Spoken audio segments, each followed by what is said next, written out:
Hello friends, welcome to my channel exam Taiyari. मैंने आपको last video में बताया था कि पियाजे जी ने जो है संज्ञानात्मक विकास की अवस्थाएं बताई, किस तरह से बच्चे का जो सोचने की क्षमता है उसका विकास होता है, कॉग्निटिव डेवलपमेंट होता है। और मैंने आपको बताया था कि उन्होंने क्या किया, उन्होंने बच्चों की संज्ञानात्मक विकास के स्तरों को 4 वर्गों में बाँट दिया, 4 स्तरों में बाँट दिया है, 4 काल में कह सकते हो आप। और मैंने बताया था, पहला था संवेदी क्रियात्मक काल, दूसरा था पूर्व संक्रिया काल, तीसरा था मूर्त संक्रिया काल और चौथा था औपचारिक संक्रिया काल। और उन्होंने एज भी बताई कि किस एज से किस एज तक जो है वो ये काल चलते हैं। तो आज हम इसे डिटेल में देखेंगे। पहला है संवेदी क्रियात्मक काल, इसे इंग्लिश में कहते हैं सेंसरी मोटर पीरियड। और ये जो है वो जन्म से 2 वर्ष तक चलता है, यानी बच्चा जैसे ही जन्म ले लेता है वहाँ से लेके 2 वर्ष तक होने तक चलता है। तो ये जो है कुछ बच्चों में 1.5 वर्ष तक भी चल सकता है, जैसे जिनका आईक्यू लेवल बहुत अच्छा होता है ना, वो बच्चों में क्या होता है कि 1.5 साल पे ये जो स्तर है वो ख़त्म हो जाता है और बच्चा नेक्स्ट लेवल पे पहुंच जाता है। अब इसका नाम है संवेदी क्रियात्मक काल या सेंसरी मोटर पीरियड। संवेदी यानी सेंसरी, सेंसेस, इसमें क्या होता है बच्चों के सेंसेस का या संवेदी अंग जो होते हैं उनका प्रयोग करना वो सीखता है, सेंसेस का यूज़ करता है। तो पहला स्तर पूर्व मौखिक या प्री बर्बल पूर्व प्रतीकात्मक काल है।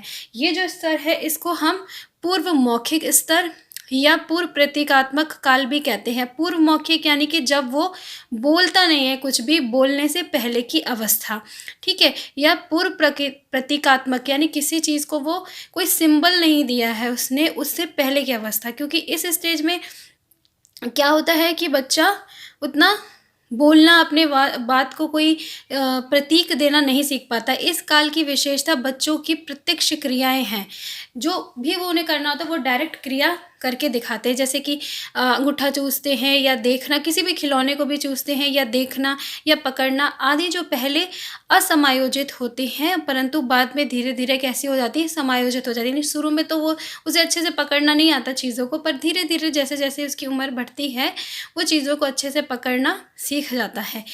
तो यही इसका जो है मेन, इस काल में क्या होता है ये होता है। इस स्तर पर बच्चा कुछ उद्देश्य के साथ सोचना शुरू करता है और उसे प्राप्त करने का प्रयत्न करता है। इस स्तर पर बच्चा एकाक्षर का प्रयोग करके बोलना शुरू करता है, ठीक है। तो इसकी जो मेन संवेदी क्रियात्मक काल जो है, इसमें मेन क्या है कि बच्चा जो है प्रत्यक्ष क्रियाएं करता है, ठीक है, अपने सेंसेस से, जैसे कि टच करके या देखने से, इन सब से चीज़ों को करना, महसूस करना सीखता है और समायोजन बनाना भी सीख लेता है। धीरे धीरे चीज़ों पे क्या होता है, अपनी पकड़ बनाना शुरू कर देता है।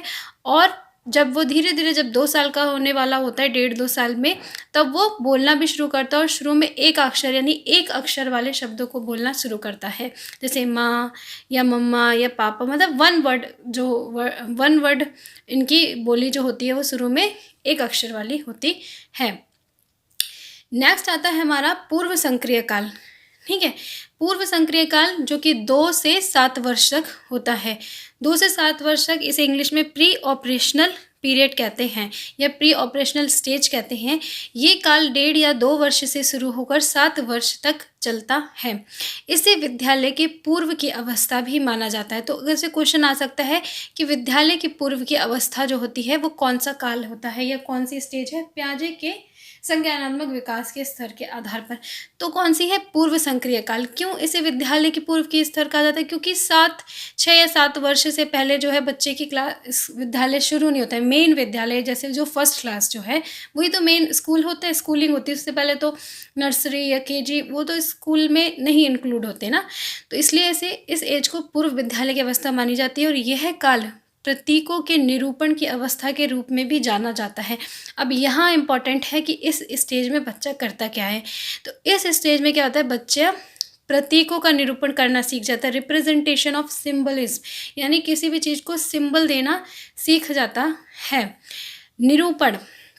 निरूपण का क्या मतलब, विचारों का क्रियाओं में रूपांतरण करना। यानी जो पहली स्टेज थी संवेदी क्रियात्मक काल, उसमें तो उसके मन में वो सोचता तो रहता है, उसके मन में बहुत सारी चीज़ें भी आता, लेकिन उनको वो व्यक्त नहीं कर पाता, ठीक है। लेकिन यहाँ इस स्टेज में क्या होता है, वो अपने विचारों का रूपांतरण करना सीख जाता है, प्रतीक देना, उनको सिंबल देना सीख जाता है।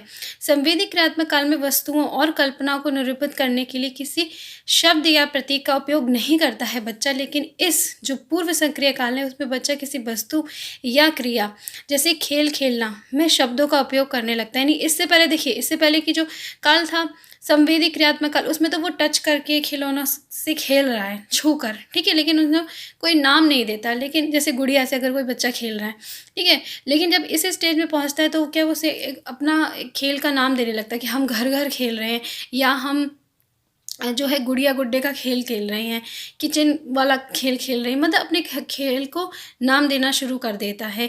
तो वो क्या है, वो प्रतीकों का निरूपण करने शुरू कर देता है। तो ऐसे ही क्वेश्चन में आता है कि प्रतीकों का निरूपण करना जो है बच्चा वो किस स्तर पे करना शुरू करता है। तो वो हो गया हमारा सेकेंड स्टेज, पूर्व संक्रिय काल।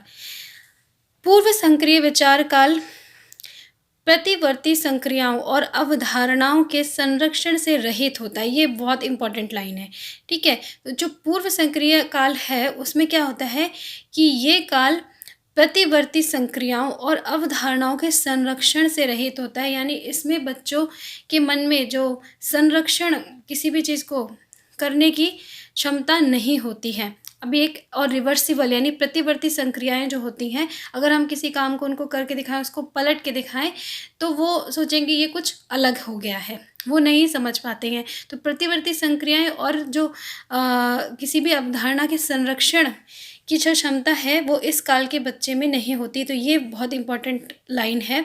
अभी मैं आपको एक एग्जांपल से बताती हूँ।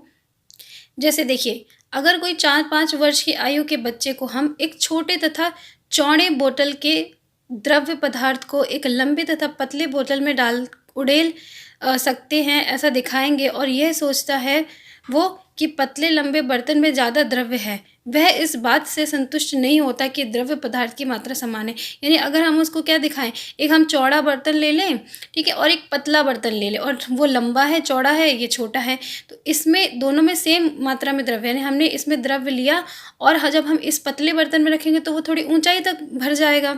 तो अगर हम उससे पूछेंगे क्या दोनों में सेम वाटर है, तो वो बोलेगा नहीं, दोनों में सेम नहीं है, इसमें कम है और इसमें ज़्यादा है।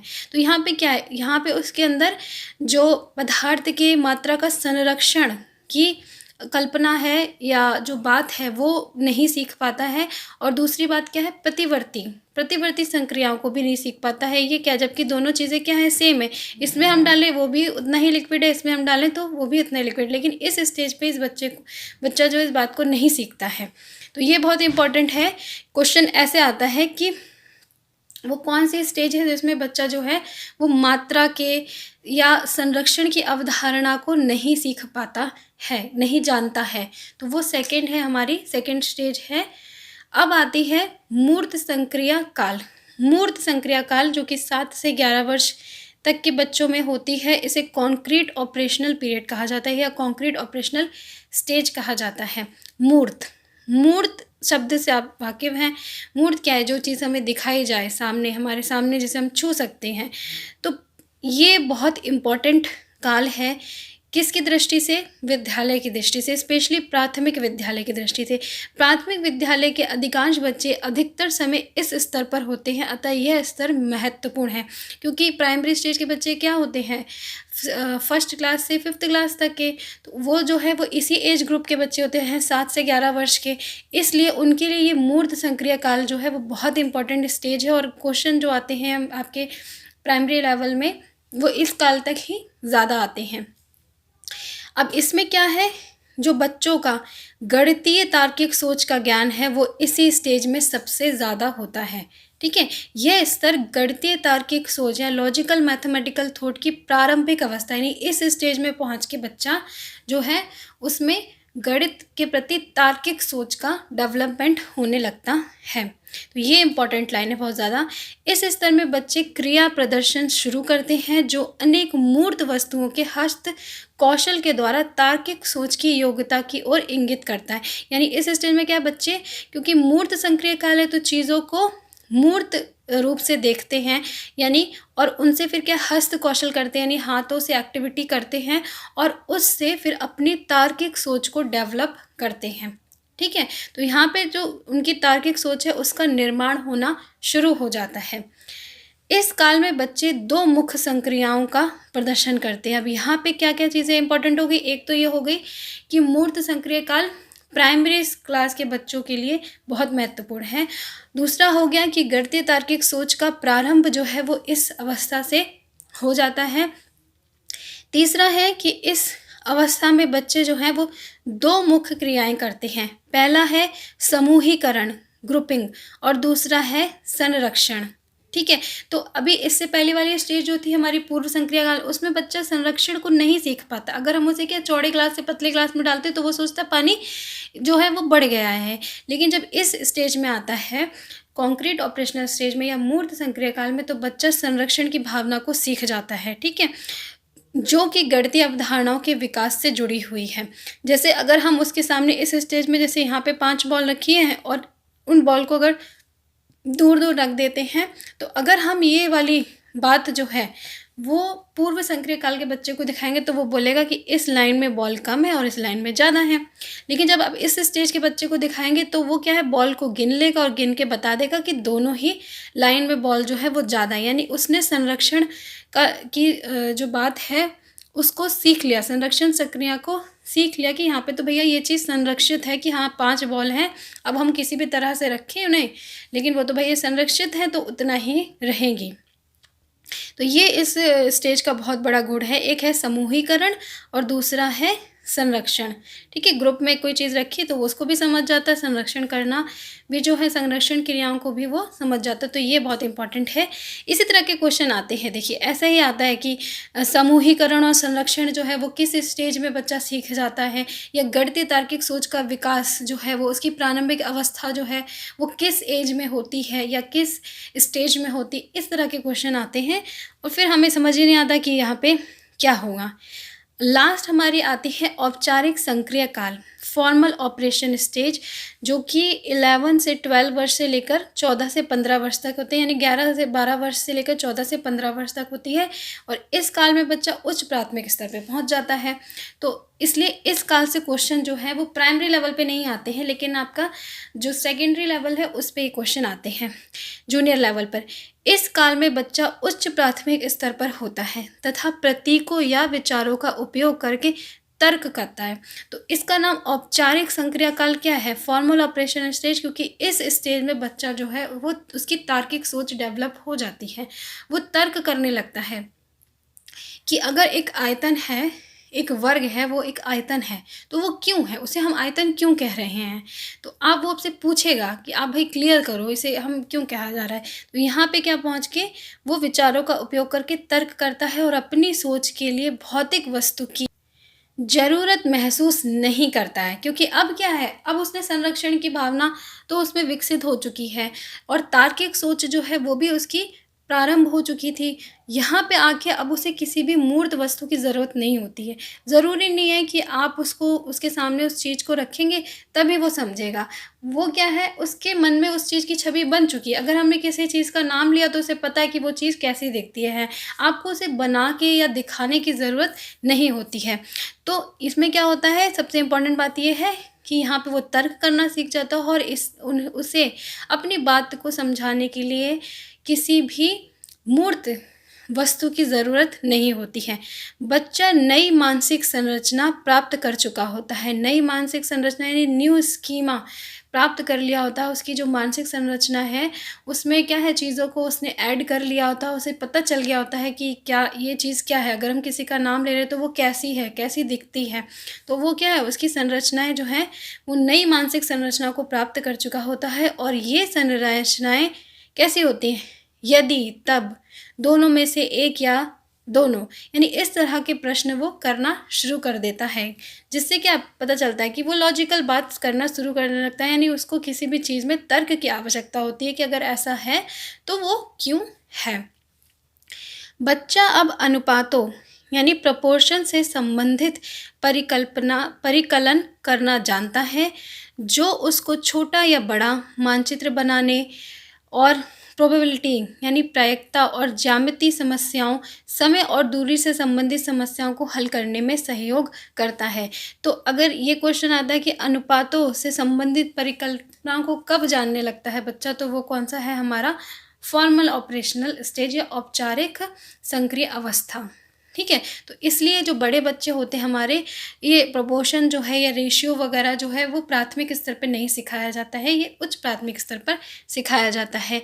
रेशियो हो गया, ज्यामिति की समस्या हो गई या प्रोबेबिलिटी हो गई, ये सारी चीज़ें जो है इस स्टेज में उसे सिखाई जाती है, क्योंकि अब उसके अंदर जो है क्या है, तर्क करने की क्षमता आ चुकी होती है।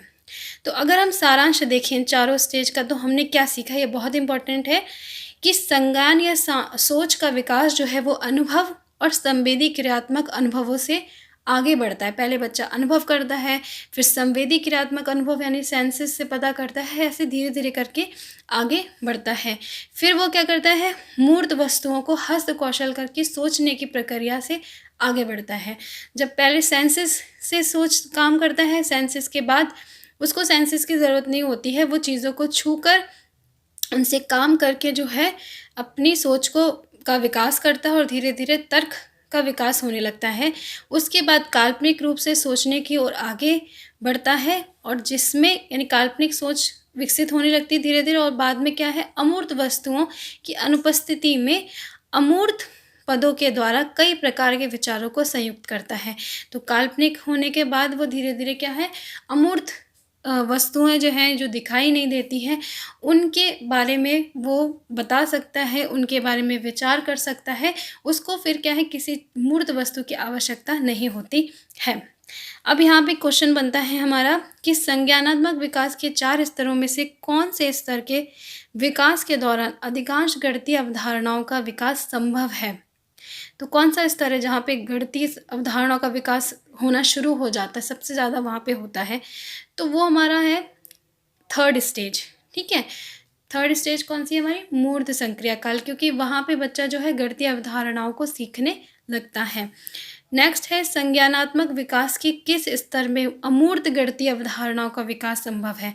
अमूर्त की बात की गई है, यानी कि जो जब उसे बिना किसी चीज़ को देखे वो तर्क करना या विचारों को देना, अपनी गणितीय अवधारणाओं का विकास करने लगे, तो वो है हमारी last stage, formal operational stage यानी औपचारिक सक्रिय अवस्था।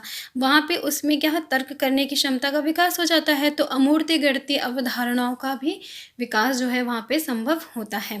तो इसी तरह के क्वेश्चन आते हैं, और आपको पता है, अगर आपको पता है कि कौन सी चीज़ अमूर्त है, क्या चीज़ जो है वो मूर्त क्या है, ये जो वर्ड हैं वो बहुत ज़्यादा ज़रूरी है। औपचारिक क्या है ना। तो आपको पता है किस स्टेज में बच्चा कहाँ पे पहुँच जाता है, क्या चीज़ को सीखता है, तो किसी भी तरह से क्वेश्चन आ जाएगा, आप उसको कर लेंगे।